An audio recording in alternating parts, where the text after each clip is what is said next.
No, if you haven't seen it, you gotta watch that video. That is extreme. Yeah, I know. I was pretty bad. So did you find your next property? I did, yeah. Oh, really? One, a different one, but yes. Me talking to Mike didn't turn you off for a little while? No. Yeah, no, I talked to Mike for a few minutes. I just found out that triplex, right, that he had Right. sitting for 2 years and all of that. But um, See, I I think think a lot of his, I really want to have a conversation with him because I think a lot of his issues are similar to mine. He just ran out of time. He didn't have time to manage it properly and everything else, so it got lost in the shuffle. yeah, it's the problem of like working too fast, right? Like you're in Yeah, acquisition mode, kind of like Cody Davis says, right? You're buying, buying, buying, but you're not really systematizing your operations or having even enough people to do things for your house, like labor, for example. Sure, right. I'm sure that you, Well, that and just life gets in the way. yeah. Things Oh come yeah. up, family obligations, whatever things, injuries, everything else, just life gets in the way. Well, he also had transition role and duty of his job Exactly. too. Right. Yeah.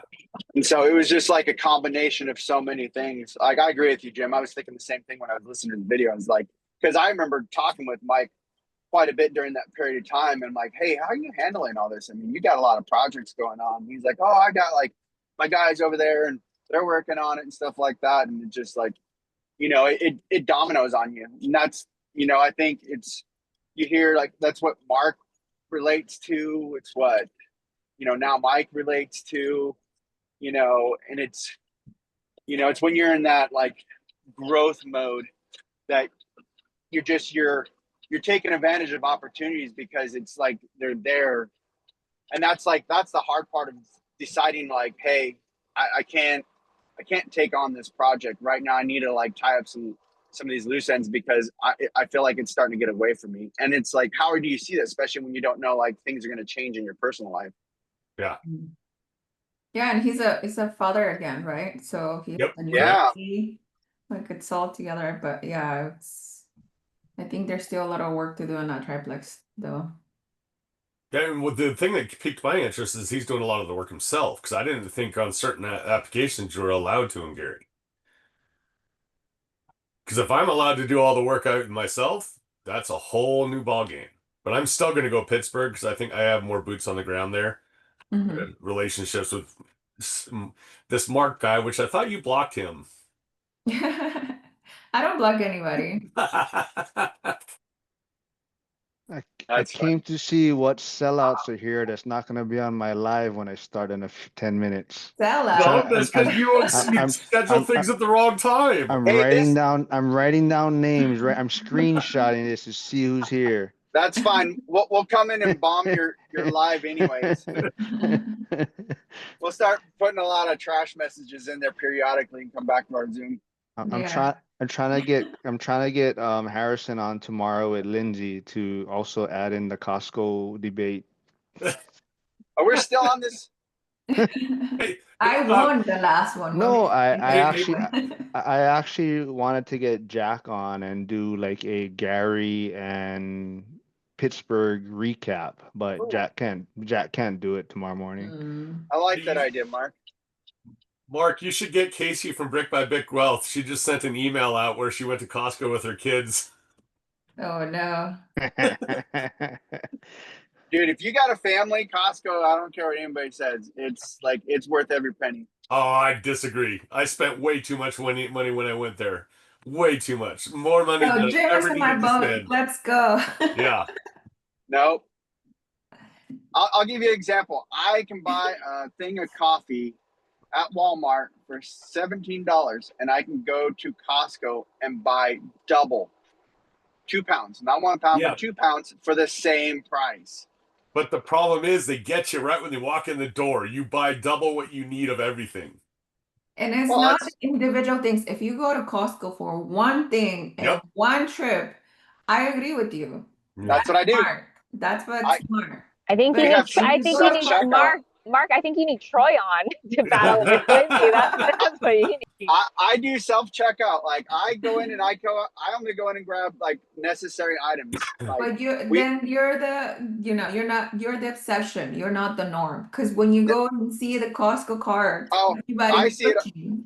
I see it all the time. I do, and but we also volunteer at a food kitchen too, to where we do food preservation. So we get food that's they can't sell, but it's still edible. And so I work at those places, and we save a ton of money just by doing that. When you have a family of 3 grown kids, it makes a big difference. So there's things.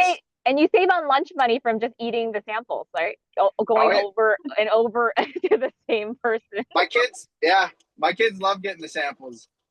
And then I need a Star Wars person. We're gonna have a Star Trek versus Star Wars battle with Kenny, a live stream. Kenny, like they're calling you. Mark comes in and bombs our Zoom here and gets us talking about It other has nothing to do with real estate. And get Well, people it does. angry. And look at that. Does. It does. Would you rather buy real estate on a Star Wars planet, or would you rather buy one in Star Trek? Virtual real estate. Yeah. I tell you, we're gonna go Airbnb team, like Star Wars team versus like Star Trek team. It's a hard one. I would say I lean Star Wars, but I love both. So, Lindsay, what did you think of that conference you went to? The conference, it was different. I wanted to say it's a religious group, so it had a lot of like scripture and praying as well. So that was different from anything that I've seen in the past. I don't mean to offend anything, Was that but the one with Ed Milet and like Tim Tebow, or there was one that was similar to that was going around. It was a national thing, but that's cool, Lindsay. yeah. So they definitely have like a mindset of abundance, of not really scarcity, of like everybody's trying just to talk to anybody. But it was small. I would say like 100 people maybe. And so yeah, it was really good. I get to talk to a lot of people that are investing in Gary that I never knew, right? And then all the people that were trying to get in as well, new people and real estate also. So pretty interesting. And then there's a lot of talks of like new development in Gary, which I didn't even know. So that's what I'm like leaning towards. And there's also a lot of talk of the convention center that's being built is buying around the houses. Like they're getting offers, so they're getting bought out. So now like that makes me want to concentrate on that zip code for like 46408. So yeah, I love Sounds like there's some good positive growth in that area, right. especially as an investor is already in the market. Sounds awesome. Yeah, so those are the little tips that I got, as well as like possibly lenders. I got lenders and then constructor companies as well, contractors. Nice. Sounds like it was a good trip for you to really connect with people that are going to be helpful for your business there.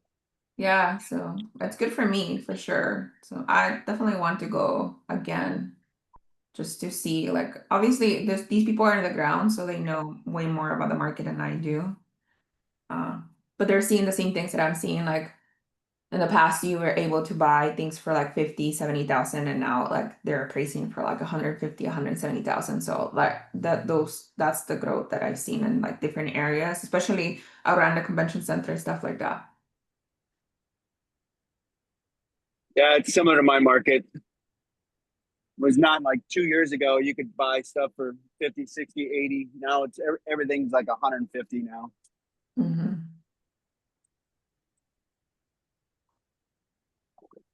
How's everybody else doing? How was your weekend, Labor Day weekend? I've been like gone, so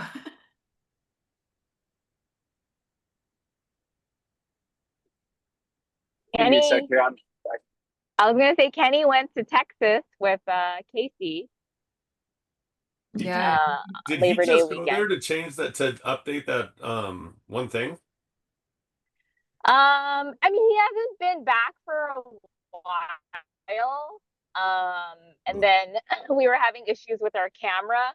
He bought like a mesh for the Wi-Fi. So he wanted to install that because like we had our handyman install it in the Smokies, but I think maybe for this person he wasn't as well equipped. So he just wanted to go and check it out.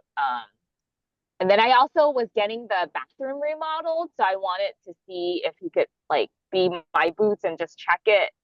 But the contractor ended up not finishing before he had to leave, which is which is sad, but that's okay. And then Casey had been wanting to go for a while. No, is that true, Kenny? But he's been wanting to go, and he asked like, oh, when are you guys going? And then I was like, okay, Yeah, he kept on. go. Yeah, he kept on saying, "Oh, when are you guys going? I want to go." Yeah, and then Denise was talking about like so Kenny wanted to go check out the new builds as well. I didn't get to check it out last time I went there for work, so I mean it just worked out really well, and it was a long weekend, so I was like, okay, I'll take the kids. So yeah, he went only. It was a short trip. It was only like I think he flew out Friday night, I think, and then came back Monday. So it worked out well. I think they spent a day on like our stuff, and then like Sunday on Casey's stuff, like checking out his markets. And then met some people in Austin area. So that was good, right, Kenny? You Yeah. Yeah. So your rehab is almost done then? Oh gosh. Yeah. You know what's sad? Like Denise like bought, yeah, I'm sure she's talking about the women's thing, the ladies ORAAT, but she bought like a month ago, and then she like launched it. She furnished it and launched it. She posted an ORAAT, right? Gosh, she's fast. It was like 3 weeks later. And I'm like, okay, let's not talk about our property. Well, while we're slow, and when we're probably just slower than her, she did buy a new build, and we're buying something that needs to be rehabbed. That's true. Well, I'll keep on saying that to make myself feel better. But that was crazy. She was also there 24/7. So you guys are like far away. It's insane. It's insane. But yeah, the remodel's done. I had like this guy that I met a couple years ago walk it. Yeah, so we're gonna be launching that soon, and we'll see how it goes. Yeah. Kenny also was able to walk a property when he was there, like met with our agent. So that's always good, right? Reconnect that way. But I don't think we're in a state to buy.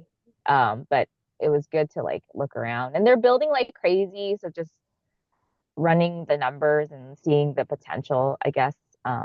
In Taylor, Denise talked about it, but like they're building brand new builds, like with an ADU already, which was really interesting.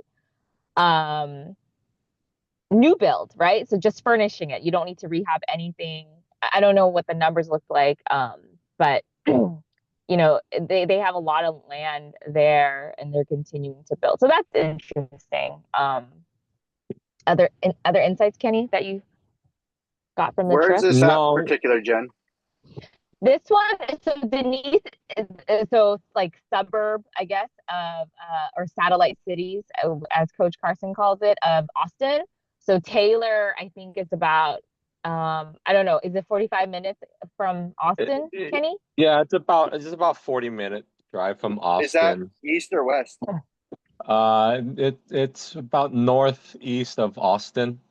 Okay, so closer to DFW then. No.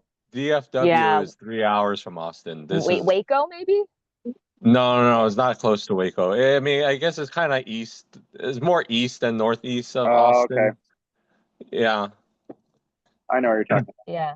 We're in a Temple, which is about an hour away from Austin as well, but it's more like along the I-35, like north, right towards Waco. And she was saying that, and we saw this a couple years ago too. Like, so Samsung moved in, built a plant, or is building a plant. So she's doing the MTR strategy. So she's getting a lot of, I don't think she's actually getting construction workers, but she's getting like workers, like high tech workers trying to come there. They're construction workers. Oh, they're construction. Okay. They're Samsung construction workers. Got it. Okay. Yeah. So Okay, okay, which makes sense. Yeah. Okay, so they're building it, and I think she said they're going to be doing that for a couple years, right? Yeah, so Samsung is going to start their production. They're gonna turn their plant on, I think Q2, Q3 of next year. So right now the construction part of Samsung is wrapping up for this first phase. I guess, yeah, Samsung, this is just their first line. I think Samsung is going to be building, I think, a total of either 5 or 7 lines. So they're going to be doing a lot of construction for a while, or at least for the next 10 years or so. Wow. Yeah. Yeah, so she's really So that's a bullish good on the market. opportunity. Yeah, I'd say for MTR, that's a great asset to have them, because you're going to constantly be having construction workers, and if you're already tied in this early, it's a constant cycle of reservations. I don't know how it's gonna be now, right? Because if you listen to Zuber, he said this is like the bottom of the buyer's market, and it's gonna, start going up and stuff like that. But she also got she bought it a couple months ago, right? So she got really good rates when I forgot what she got. Maybe Kenny knows, but builders were giving concessions, right? Um, and trying to get rid of their inventory. So she also got that, and then on top of it, she has like high demand, right? And then on top of that, she's there and like basically turning it around within like a month, and which is crazy awesome. I'm so jealous, right? I won't tell people how long we've had our property for, by the way, but it's been really, really long. Yeah. Well, the nice thing about midterm is you don't have to put like high end furnishings in it. You know, it's just having necessary furnishings that are attractive to people that are going to be renting your space for 3, 4, 6 months to a year at a time. Yeah, yeah, yeah. And especially like to see who your avatar is, right? Like for her, it's like construction workers, right? So, and even when it's going to be like high tech workers there, they just want a place to sleep. Chances are they'll just be at work like most of the day, right? Like Temple where we're at, they also built like a meta, I think, data center there. So we also get like a lot of construction. Construction workers are awesome. We also get like construction workers. Yeah, yeah. And then we're also by a hospital, but like our Temple house is like 4-2, so it's been hard to get like nurses in, right? Because it's hard for like 4 to travel together. So we don't get a lot of people there, but we get families that are like visiting, relatives at the hospital for one reason or another. So we've gotten that, and then we've gotten construction workers. So, but like we haven't gotten any like insurance people or insurance claim families. But maybe Taylor would be good for that, especially if it's a new build. Yeah, so that's been attractive. Yeah. Hey Jen, post your phone number in the chat so I can text you. Okay. I got some MTR stuff for you that you'll want. Oh, okay. Okay. Yeah, I'll do that.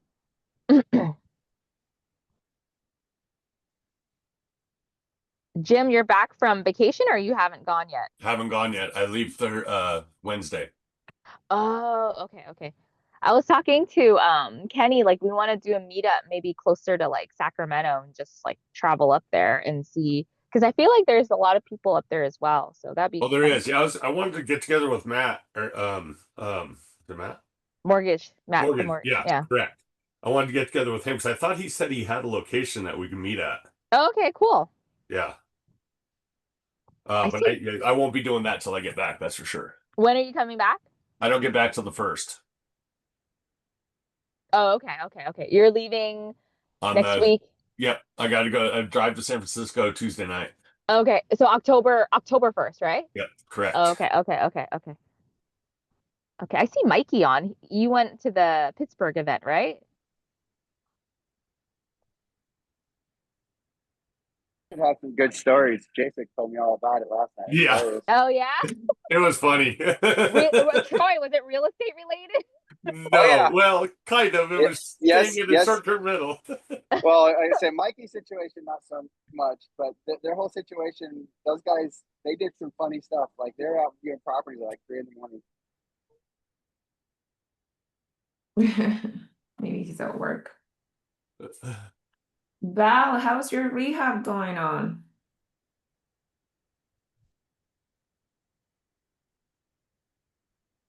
gone.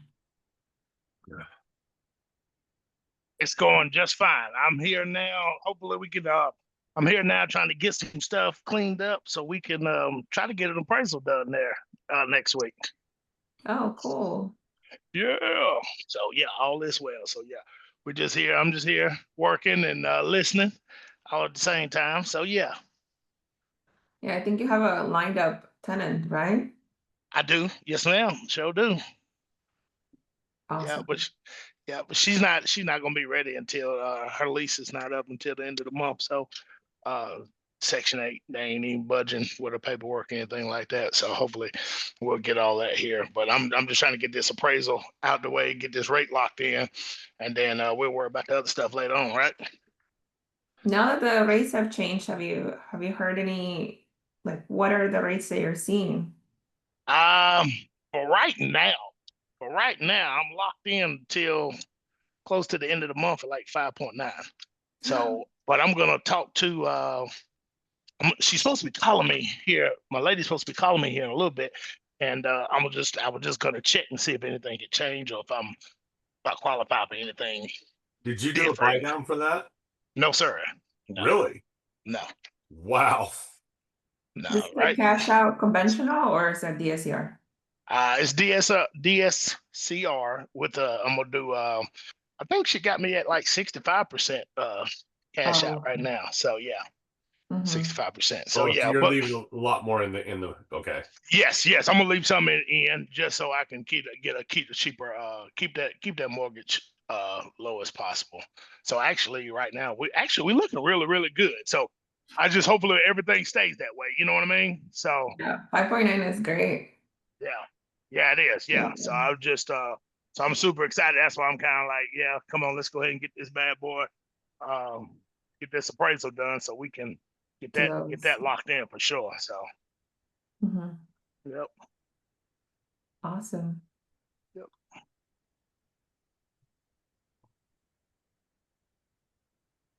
Yeah, Jim, I know you're looking into Aliquippa,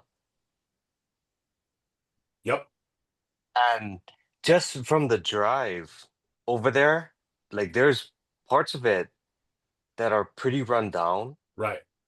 And there's this other realtor who like lives in Beaver, and she was talking about kind of that's like the hood of Beaver. But then when we rode with Jeremy on the bus, he said he had one single family over there that's on Mill Street. I only drove by myself the bad area, so I kind of had a bad impression of it. But then once Jeremy took us to the nicer part, I could see why he likes it over there. But then I guess a couple years ago they had a train wreck that polluted the water and people were getting cancer because of it. But then they said now that is getting cleaned out, so people are starting to move back in there. That stuff all changes. Where we lived in Sacramento, they used to transport bombs through the rails, and then as I was living at that house, they actually had found they were doing some construction on the rail tracks. They actually had to explode several ordinances in that area. So things like that change and happen all the time. I like the area of both Ambridge and Aliquipa. So I'm going to hopefully go to I'm going to RPM in January, and I'm hoping to jump from because that's in Tennessee, I believe. I'm hoping to jump from there to just for like a 3 day in Pittsburgh, just to drive around and see the area. Oh, nice. Yeah, because even it's pretty funny how they talk about right across the river. Because in Aliquippa, once you drive through the bridge and you're going into Ambridge, that area gets like you can just see it. It gets a lot better. But then the realtor I was talking to was saying the downtown area of Ambridge and even the school is really notoriously bad. And there's a lot of crime activity on the downtown area of Ambridge. But once you get up, it gets a little better. So I can send you her info. She's a pretty good person just because she lives there and knows it like the back of her Gotcha. hand. Yeah. Yeah, Jacek was talking on another call, and it's all relative. Everyone's idea of rundown and everything else are very different. Yeah, yeah, that's true. Basic is So basic is there's areas hilarious, that man. everyone says they wouldn't go to around me, and it's like I drive through there all the time. So Yeah, the biggest thing is it going to rent? Is it going to cash flow? Is my yeah. stuff going to get stolen? That's all I care about. If it's going to work out, especially for the first one I want to try it. If it doesn't work, I'll sell it in a year. So I just want to get my boots, or I want to get in there. I want to get things set up. I want to get figure out what's going to work, what's not going to work. Get some contractors to do some stuff, whether I need to go out there and do it or not, because I'm not going to run into these delays like I'm doing right now for myself, and also that I'm hearing everybody else running into. Yeah, it was crazy just meeting each tenant and then just seeing the properties for the first time.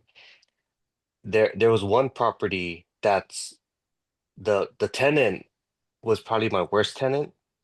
She like always pays late, and but when I walked to her property, oh, it's in pretty bad shape. Uh-oh. It's yeah, it's when because Jack was walking the properties with me, and he's like, yeah, I would sell this one just because I think the turnover is going to be 15 to 20,000. It's it's pretty rough. Like there's like there's like pest issues.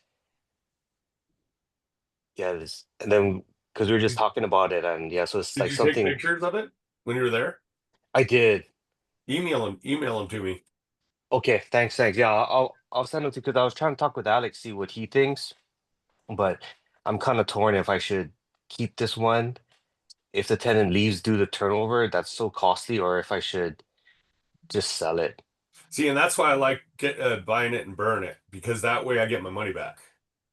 Yeah, Whereas when you own it, you're just pumping money in. yeah. You're not getting that return back.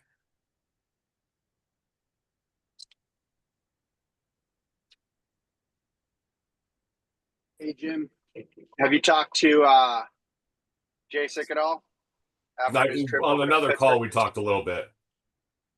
You should give him a call. He's got some really good insights in Pittsburgh and stuff like Yeah, that, yeah. especially coming from a contractor's perspective. Yep. I was on it was a multifamily Zoom yesterday. It basically turned into just him and I, but shoot, we talked for like 2 hours, I think. But he's got some really good insight on that area, especially from his background. And, Mickey, you were over there, right, Mickey? You were hanging out with Jacek and Steven and all the guys, right? Yeah, he was great.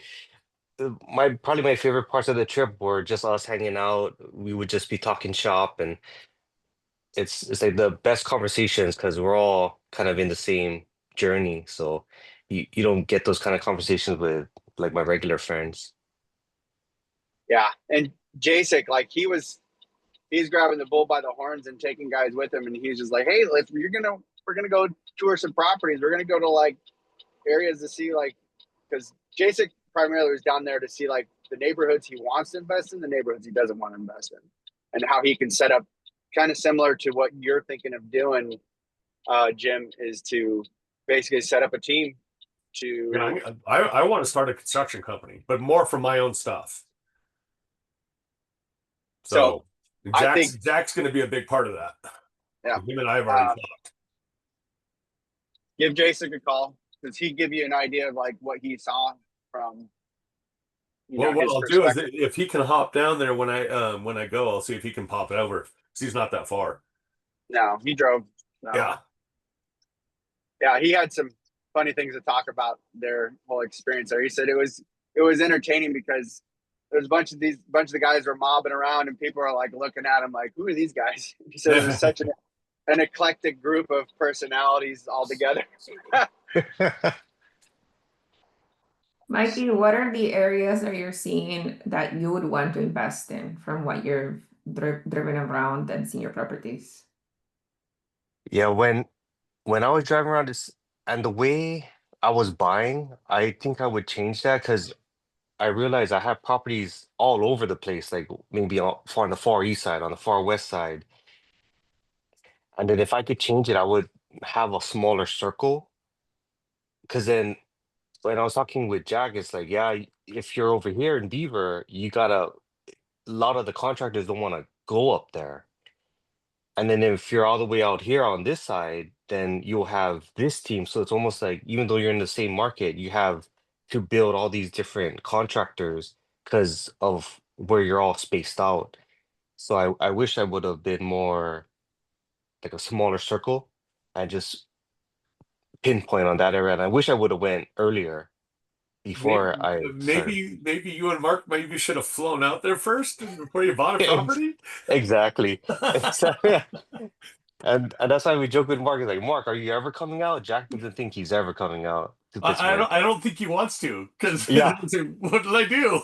yeah, His ears are burning right now. He's in the Yeah. live. That out of sight, out of mind kind of thing. Hey, if the cash is coming in and the tenants are paying the rent, then hey, why do I need to? Yeah, exactly.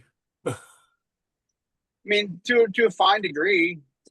I mean, there is a point to that. I mean, it just depends on what your money's worth to you. Yeah.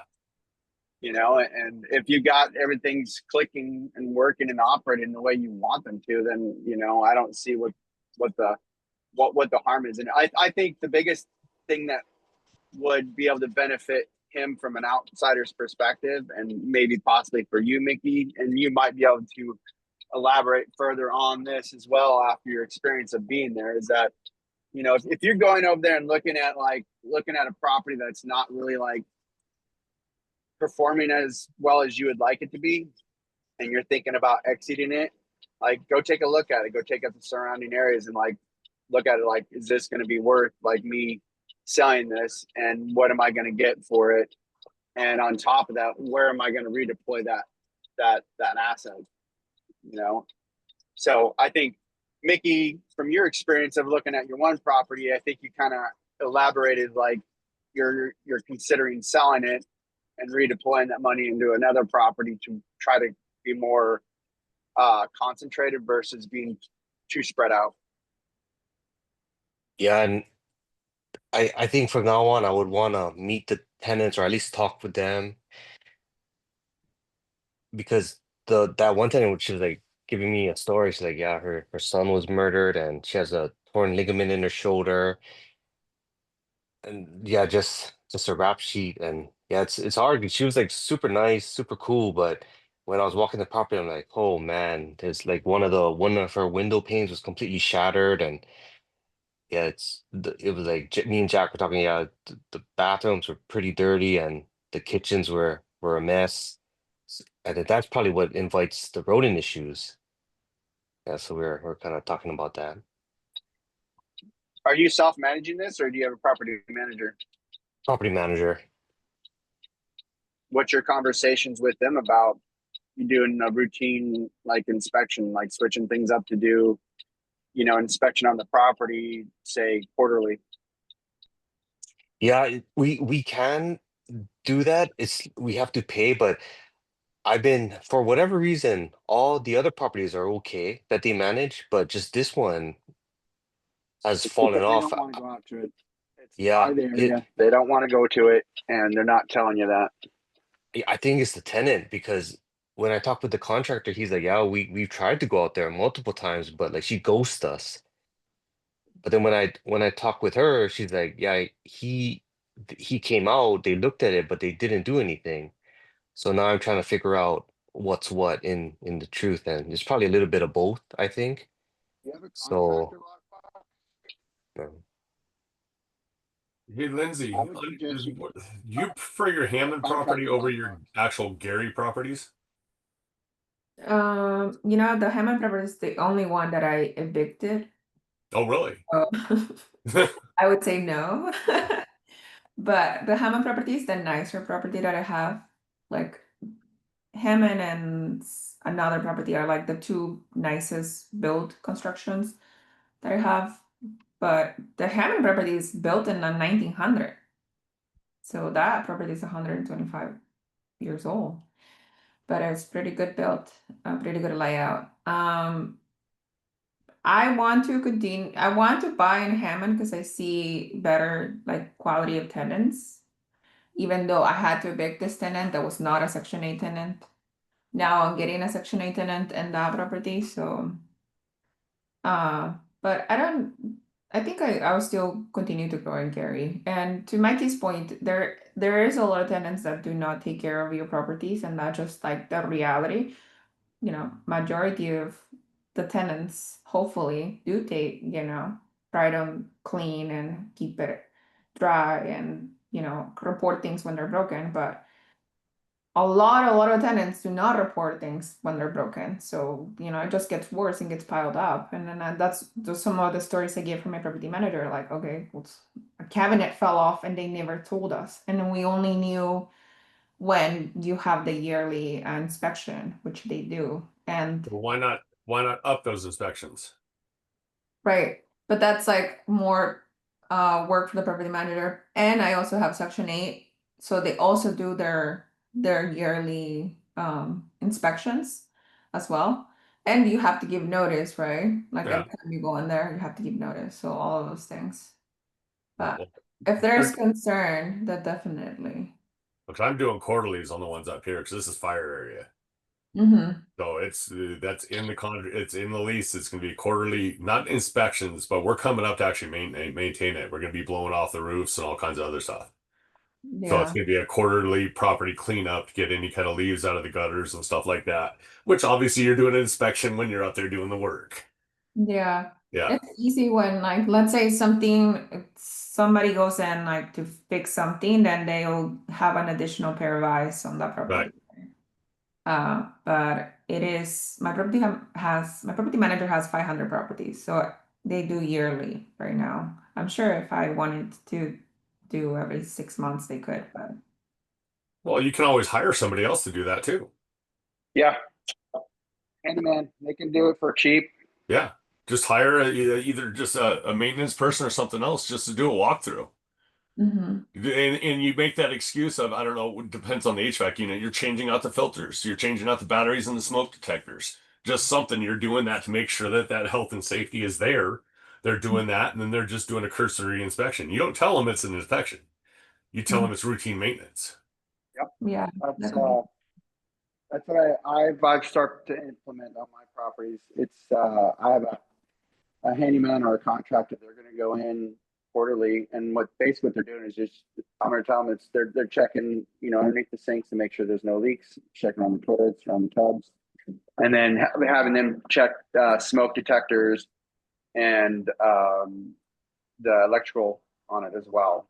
And then because it just I've had an issue with my tenant last year. They pulled all the batteries out of the smoke detectors because apparently they needed batteries for their kids' toys more important than the smoke detectors.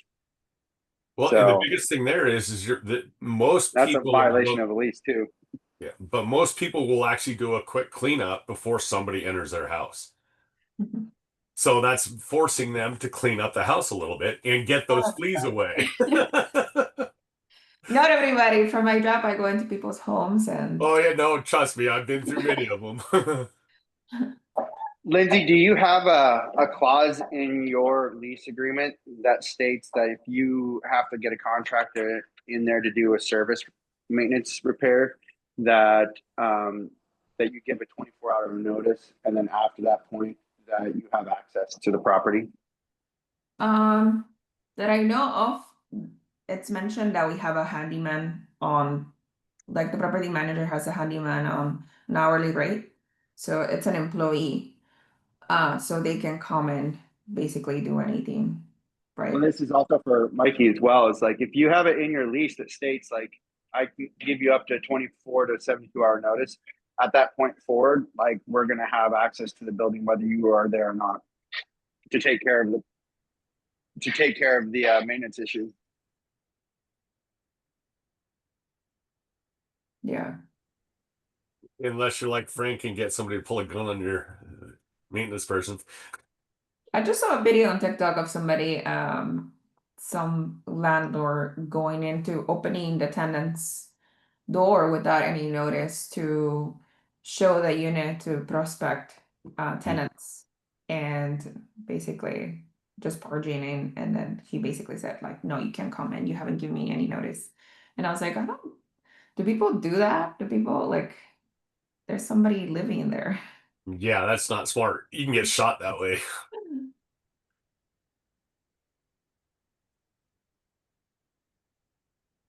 I just wonder if you guys experiencing long vacancy, hard to fill the property in Gary. I have the last two properties that I have, they were empty for like 2 to 3 months, Esther. And I have a duplex, the top unit that it's still vacant. Uh-huh. So that one Yeah. is hard. My one property has been empty for 4 months now, Mm-hmm. and there was Section 8 approved, but then she didn't follow up with the security deposits, so we're still waiting for tenant now for 4 months. Mm-hmm. I What think do you it's think it's not appealing about your property compared to everything that's on the market? Because I think my biggest thing is I'm competing with a lot of supply right now for rentals ready on the market. Mm-hmm. And she put 50% off the first month, Mm-hmm. and yeah, still waiting for the tenant. I just wonder what's you guys experience getting tenants in Gary. Yeah, we're getting more aggressive with the rehabs. For example, my last, we're going to put quartz countertops, which we have never done in the past because of the oversupply. And then competitive like flips that are in the market, right, for rentals. I think that kind of what Mike is saying, that he's suffering from his own success. There's a lot of investors that have flipped properties for rentals and for selling that we are seeing available in every zip code, right? And now we're competing with all of those rentals. So for the same price. So that's where we could do things for our properties to seem them more homely. Like there were some security bars in one of my properties. I removed them so the windows look nicer. Painting the steps white so it doesn't look like a cement paint. Just things like that that to try to make it look more appealing. Do you find contractors there? Do you have some contractors that you work with over there? I seem to come back to Felipe Hernandez, contractor. Oh, Felipe. Okay. Yeah. Okay. He does good jobs. Yeah. Okay. Most times I use Felipe. Yeah. I was curious to hear Matt's perception. He liked Hammond, or not Hammond, Hobart and Maryville. Yeah, Max. those prices are higher. Lumberjack, Property sorry. prices higher there. Yeah. Yeah, Because it's 200K not and gonna make cash flow. Mhm. Have you driven I around think Ross at all? I'm sorry. Go ahead. Go ahead, Jim. Lynn, have you driven around Ross at all? Ross? Yeah. No. I've driven around Hammond, Maribel, Ross is right next to Maryville. Griffith. Okay. Yeah, no, I haven't. But it's so when I was there, I was talking to other investors. They're investing heavily in East Chicago and Gary.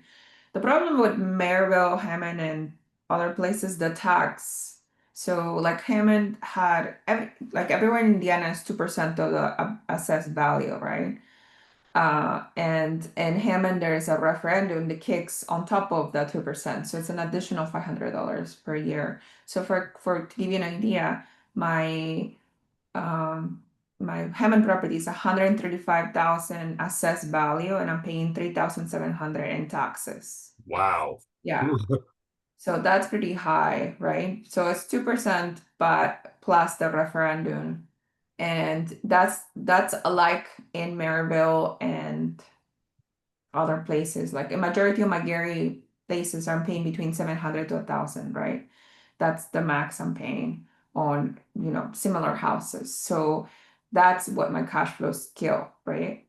it's a better neighborhood, it's a better tenant pool and everything, nicer properties, but it's still like no cash flow.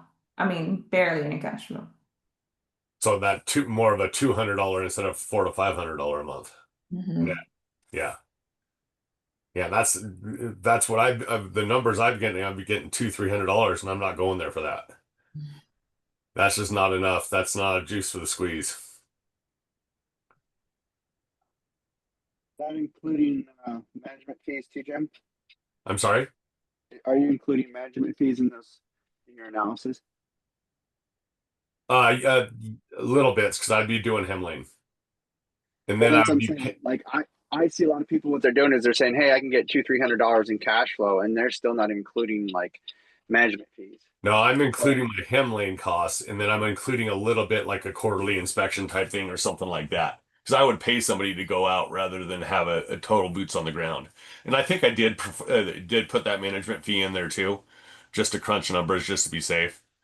But that's why I like the idea of Gary, but I'm just not seeing numbers. Plus the fact that people are keep talking about having a hard time getting their units rented.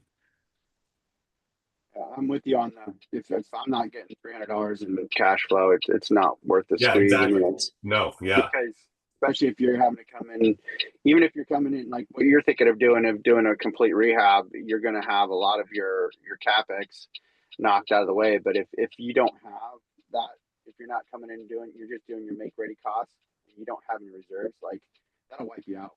Like right. in a hurry if you don't, because that cash flow, especially when from my experience, I actually have really good cash flow, but like my tenants never pay on time. So it's like you have like such a peaks and valleys in terms of the cash flow coming in and reserves. And so I'm waiting for my reserves to come in so I can do some of my capital expenditures. Like I got to replace a furnace, and then so I got one tenant right now is a month and a half behind. And so as of today, they're supposed to be paying, a sizable chunk towards it. And if it doesn't happen, they know that I'm proceeding with eviction. So it is what it is. But if you only get $300 a month in cash flow, like you'd be quickly surprised at like the maintenance things that pop up here and there if you're not attributing that. So like I've realized within the last year and a half, like my routine maintenance costs per unit is probably about $150 a month. And if you don't factor that into it, shoot, I want $300. Now you only have $150 in cash flow. Right. So then your margins are even smaller. So it's like if you got an older property that requires quite a bit of maintenance, you don't have hardly any cash flow. Yeah, and if you now, Mike did bring up a good point. Some of his properties have gone up quite a bit in the time he's had them, so that really surprised me to hear that. So he did get some decent appreciation in the area. Yeah. It is interesting because when I started 2 bedroom, 1 bath, I would say ARV was 85,000. Like the most rehab price, 85,000. But now 2 bedroom, 1 bath or 150,000. Right. So it's crazy. But I mean, compared to the rest of the country, it's not really crazy. But in this particular area, it's kind of crazy. Yeah, the labor costs have just gotten way expensive there, or at least they're demanding way more. Yeah. They're keeping up with they're seeing the investors pouring money into the Right, area. right. And then so they're keeping up with the prices for sure. You see that stabilizing anytime soon, Lindsay? Because that's kind of what I'm seeing in my market. I hope so.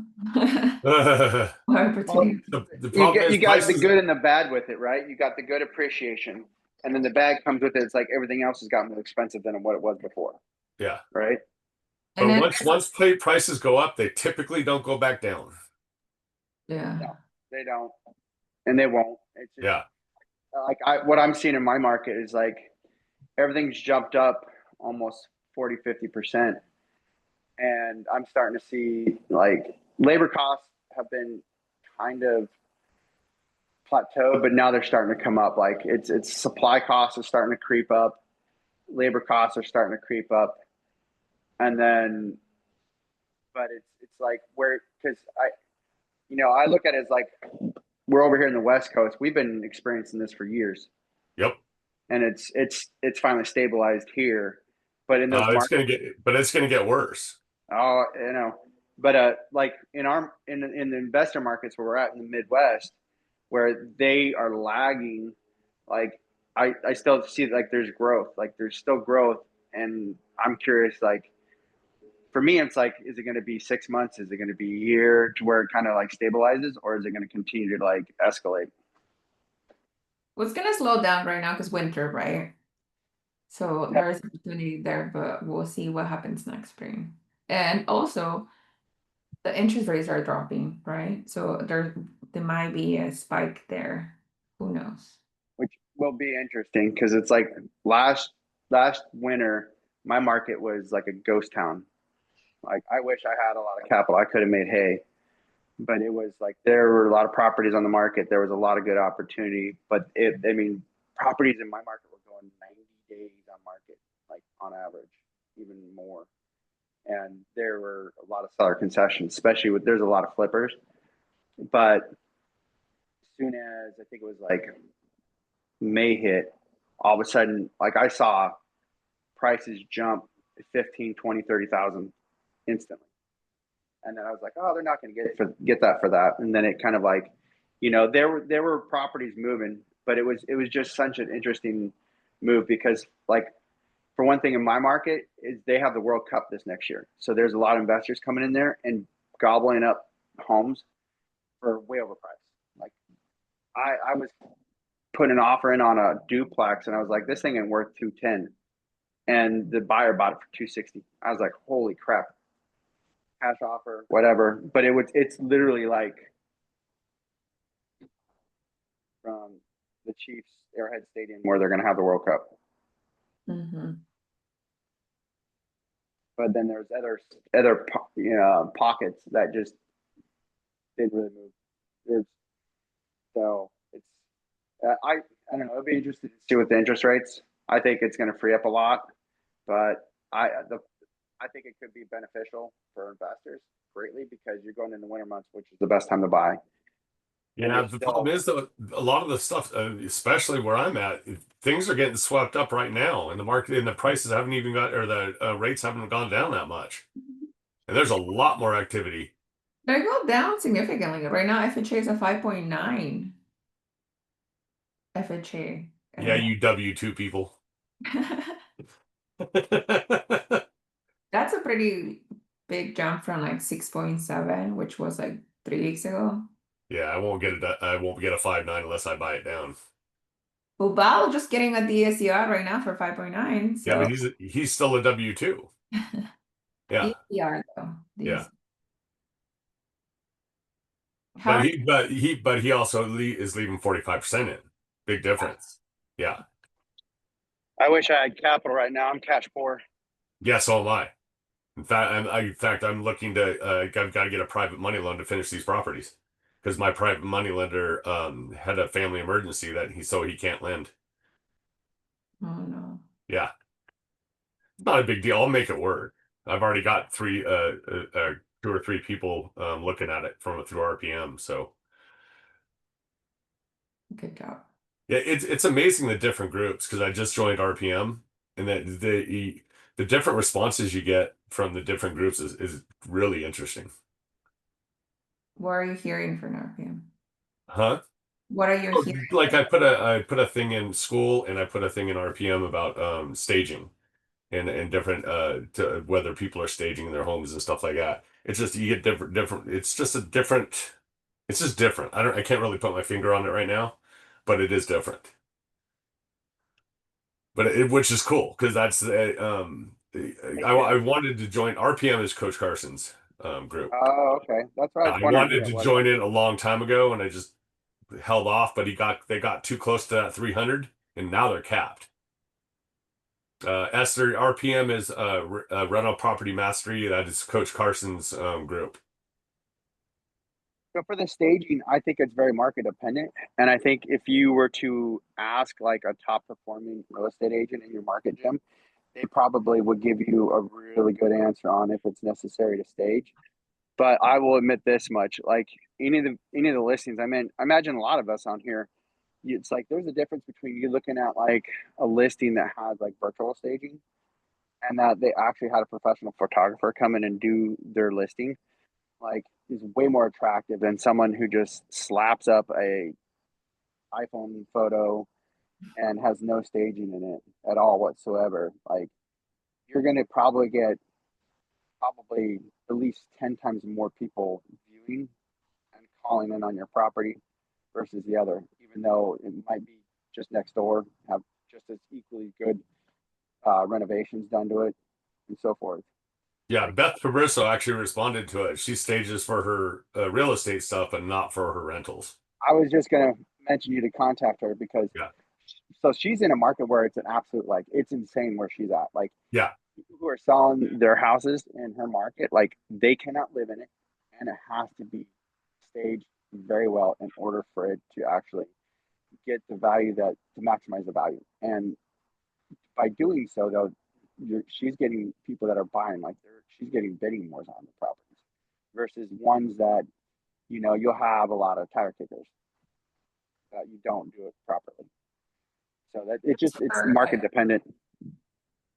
Yeah, I just heard Harley Washington saying on a podcast that he does stage the living area, so living room and kitchen, and everything else is like live staging. So he does half and half because apparently to him, tenants are not able to see their living areas, like how the structure should be, like where the dining room should be, where the couch should be, and it's easier for a live stager to see. But for the live staging is only on the bedrooms. He does not stage the bedrooms. But see, I already have the beds up here because my crews they're staying up here when we're working. So I'll get a couple things on the wall and stuff like that. Take a couple pictures of those, and then move the beds to the other property. Just to do that. That part's easy. But I bought a bunch of stuff because I was originally planning on doing this as a short-term rental. So I could actually take some of that. I have outdoor furniture, I have a couch, I have tables, I have all kinds of stuff. So I could easily do that and then just throw it in a storage shed up here. That's why I was debating on doing it. Because now would be the perfect time. It's done. Now I have pictures for 10 years. Mm-hmm. Nice quality pictures. It's all done, ready to go. So Yeah. that's why I was thinking about it, but it's time. It takes time to put that stuff together, put it in there, then take it back out, and then wrap it up and store it. Yeah, but it's marketing, right? So it's Yeah, exactly. gonna get payback. Yeah. And that's why I was thinking is for the next 10 years, how many vacancies I might have. Then all I have to do is send those pictures back up.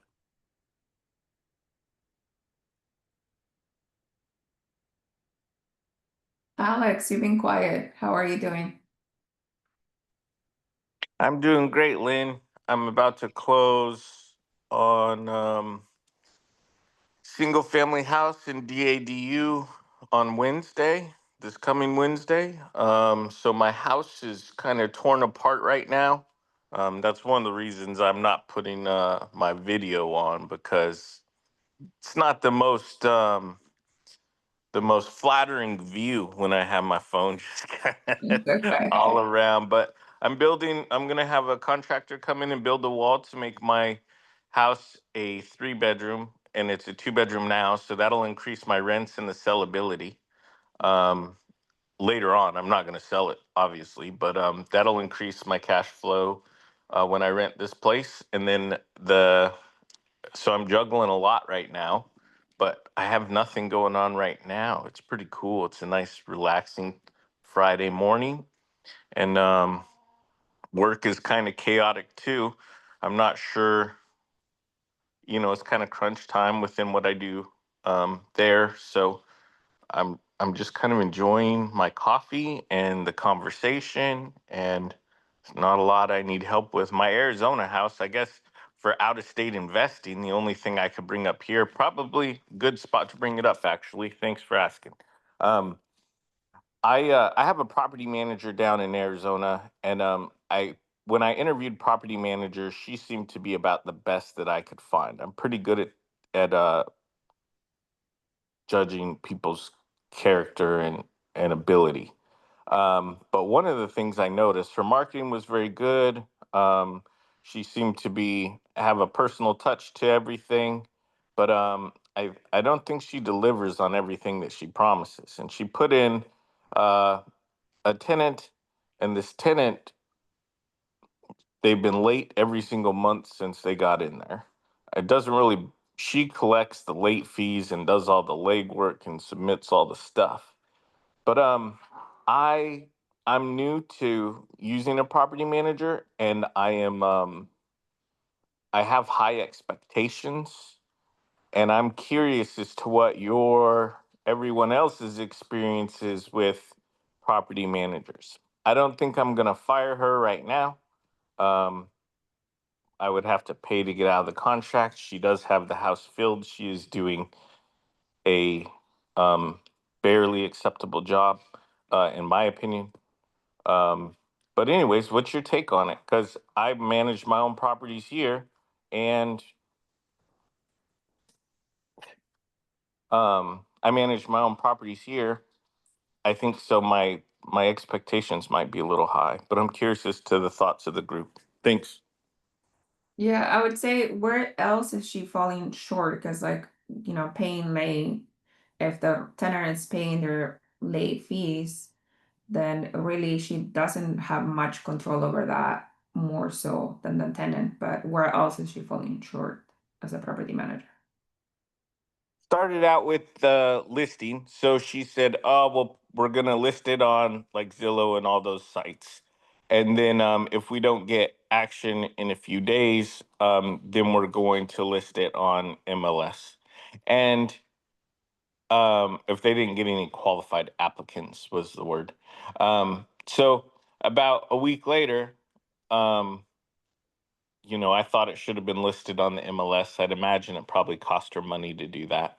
And but she hadn't done it. And then she got a tenant like at the end of that second week. Um, so my point is she said, "Oh, we'll give it a few days, and then if it doesn't, then she didn't take action." What else? I, I've been kind of focused on everything that I'm doing right now back here at home, which I guess is another great reason to have a property manager. The hot water heater went out, or the water heater went out, and she did get that replaced. I haven't seen any money come in from the property because we're funding the reserves account and everything else. No communication really outside of that water heater repair. Um, so I don't know. What should I expect her to be doing? I think like the first time when you are experienced property manager, like you guys have to set expectations together. So like she may have um, one monthly call with you, but if you want her to be more communicative or she want to be like updated as soon as things happening, so like send me a text, send me an email. I'm a very involved, investor. Like I want things to be communicated with me transparently, or also because if, for example, the kind of relationship that I have with my property managers, like if I don't tell her I'm gonna call you every week, she's not gonna call me every week. So I'm going to call her. So that's how you maintain the communication with that uh as well. As far as like having 2 weeks to have a tenant ready to move into, I think that's pretty good in terms of having the property rented. I don't think that's pretty bad. Maybe a little more communication from like your part, you expecting her to have. Yes, but you should definitely let her know, like, hey, I would like to be more involved and I would like you to call me at least once a week, or I'll call you once a week to check base with everything. I think that's really good advice. I've been busy, so I've just been letting it continue the way that it has been, and which I'm actually perfectly fine with. I figured, oh, I'll get to that here pretty soon, and so my conversation with her will be, hey, we need to touch base at least once a month, talk about what's going on, and that way I feel more in the loop as opposed to left out. and then we can touch base on all the minor details that get overlooked. I Yeah, think because that would help a lot. yeah, I'm sure that she deals with a bunch of personalities. There's hands off completely, like, you know, just contact me when like there's been a fire. And then there's like people like, no, we need to talk to every other week, every week. And you know, I just don't want to get a bill for, let's say, a water heater when you didn't even tell me like what you did, how many bits you had, or anything like that. Right on. Well, thanks. Anybody else has something to add? I mean, we're pretty hands off as far as like all of our long terms are with the property managers, and we're hands off, and we like to keep it that way. But I think that when there's something that needs to be fixed, like we get sent like a work order with a quote. I think for our, and Kenny can correct me if I'm wrong if he's still on, but like our PM like will actually attach like there's a software that they use, and they'll actually attach the quote that they're getting from the handyman, so that transparency is there.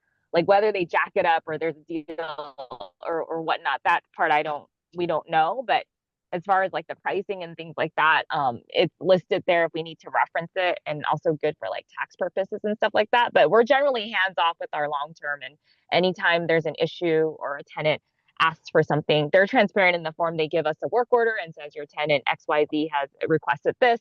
They'll attach it. They'll attach the quote, and so we see it that way.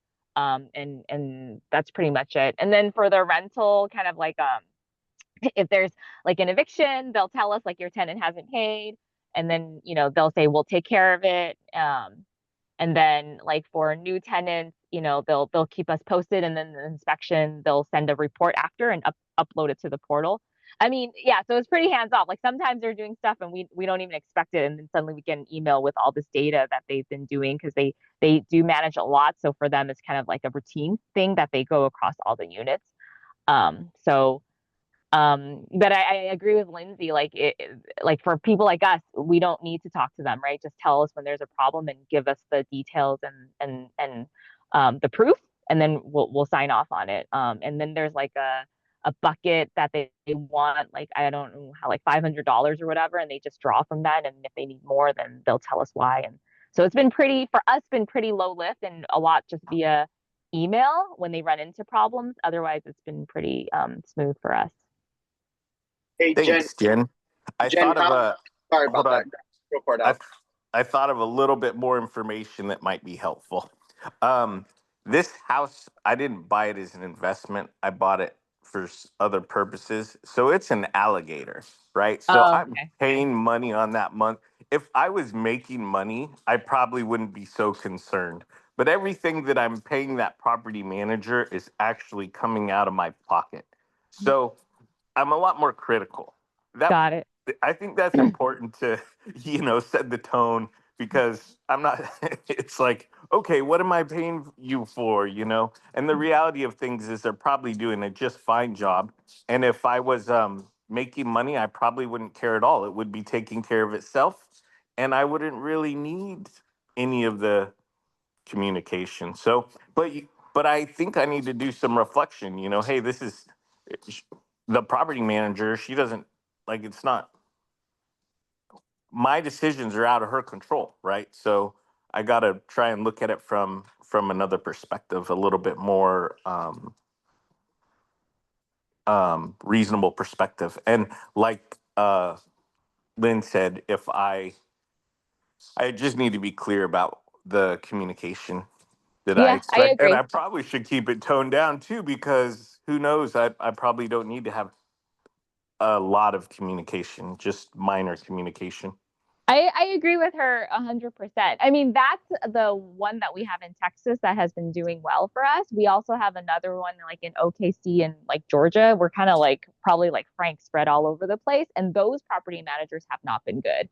And they don't communicate with us, and we have to chase them down, and we're getting like letters from the HOA that the lawn needs to be cut and the tenant's not doing it, and there's been a bunch of back and forth. So I think so I also have that. And quite frankly, we have a lot of alligators now because of the rent being soft. So But I think like I was just trying to like when Lindsay asked, the only person I could think of was our grid property manager, but we also have ones that don't do well for us, don't do routine things. We have to chase them down, but it is the expectation of like telling them what we expect and the communication we want from them. I think that's an absolute correct for any PM. So yeah, I feel like we have a really good PM that's on top of it, maybe because they manage so much and they give us a lot of details. And then we have ones that don't even respond to us when we ping them. So yeah.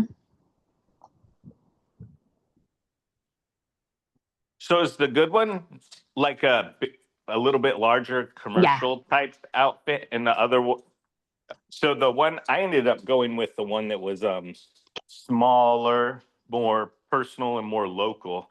And I didn't want to have to deal with, I thought dealing with the bigger conglomerates would be more of a negative. What are your thoughts on that? Or would you not? Do you think that doesn't really play a factor? But you already did mention that, you know, they're kind of big and they have their systems in place, so that stuff gets the inspections and things don't really fall through the cracks. I would have thought of it the other way around. I feel like the smaller ones have not been responsive, don't have their they don't have their ducks in a row. And you know, they were really good in the beginning, quite frankly, probably when the market was good and everybody was using them. And then I think, I don't know what happened, like maybe as they got bigger and they had more people buy, therefore they needed more people, more to manage for more landlords. I felt like they got worse. I don't know. It's hard to say. So the two that are not that great are smaller. They started off promising the world, and then maybe they got bigger or had to manage more, and they weren't ready for that, and so they haven't been giving us good customer service, meaning just communicating and responding back. The other one in Texas, they're bigger, but I don't think they're like really big. But yeah, they've been consistently good, a lot better, I would say, you know, when the market was better, like 21, 22. I think the same thing for them. Maybe they started managing more and then it's been harder. They're not as fast as before as far as being responsive, but they're still, you know, their systems are still intact. They still respond, but maybe I have to ping twice now. Like, is there an update versus before they were really on top of it? So I feel like, yeah, our Texas one is bigger. We actually have two property managers in Texas, and they've been more responsive and helpful, I think. Yeah, that's just my experience. Yeah. Oh, Kenny, yeah, you're on. I want to add, they're not a conglomerate. I mean, they're only local to the county, so it's not like a large property management company. But they're not small like a mom and pop you would think. But they have been the best so far. And then those two property managers that we have been, I don't know, they were recommended, highly recommended property managers from multiple people when we were looking for it at the time when we got into that market. But yeah, they have their systems in place. And for the most part, they're pretty good. You're going to have fluctuations in management companies. Like my wife worked for she was a property manager for almost 9 years. She worked for 3 different companies. A lot of companies have turnover of staff, and it's from head to toe too sometimes. So you'll have upper management will leave the business to go and grow and join a larger institution just because of their expertise. And so when you lose like good operators that are at the top, you have contraction in terms of new staff. So they'll come in and they can do things a little bit differently in how they manage, but you know, there's still have systems intact. So it's hard. Property management is tough. You're always gonna have, you know, companies that will do good. They'll do good for a while, then all of a sudden they don't do good. And some of it's simply because they're growing fast because they get a good reputation. They take on a lot of clients, and then they get overwhelmed with staffing. But those bigger accounts, you know, if they have really good systems in place, and how a lot of them have like software programs that they utilize, and it's across the board, so you don't have, you know, big gaps in management styles. With the up and coming property management companies will tend to overcommit, underperform, just because they want to get clients. And a lot of that has to do with the fact that they're bringing on new clients as well. And, you know, that's the ones that you gotta realize, like, you got to be proactive as a property owner. You can't sit there and wait for your property management company to call you and inform you what's going on. Some really good ones will, but most of the time, I mean, if you're not setting that expectation, or that conversation's not had from the beginning, you know, it probably generally won't happen. So going forward, with that being said, is you gotta, having a good conversation with your property manager, having a good relationship with your property manager is probably going to benefit you the most. One thing that I would recommend that everybody to ask when they're interviewing property management companies is to ask, how many properties do they manage? How big their company is? You know, are they a statewide company? Are they a citywide company? Are they just a small individual company where they only have like 2 or 3 employees? It makes a big difference, because then you kind of have an idea of like what to expect from them. I mean, if it's a regional company, say they operate in 7 states, they have definitely procedural and systems in place, and they do it across the board. The only thing that they do differently is what is state required, you know, in terms of Section 8 or housing authority procedures that they have to follow. You know, from there, it's, you know, they have all their lease agreements, all their fees and structures and everything else is very similar across the board. Versus you go to a smaller region, smaller company, it could vary greatly. Thanks, Troy. Yep. And thanks, Kenny. Okay, guys, it's time to go and bug Mark on his life. Go bomb them with the bad messages. Yes. Well, it was nice seeing you guys. I'll see you next week. Hopefully everything goes well, and come back with more questions. Yeah, I'm you. debating if I'll jump on at 2 a.m. in Italy. Oh, yeah. yeah. Good luck on your trip. Have Yep. fun. Have fun. Thank you. Okay, see you later. Bye. All right.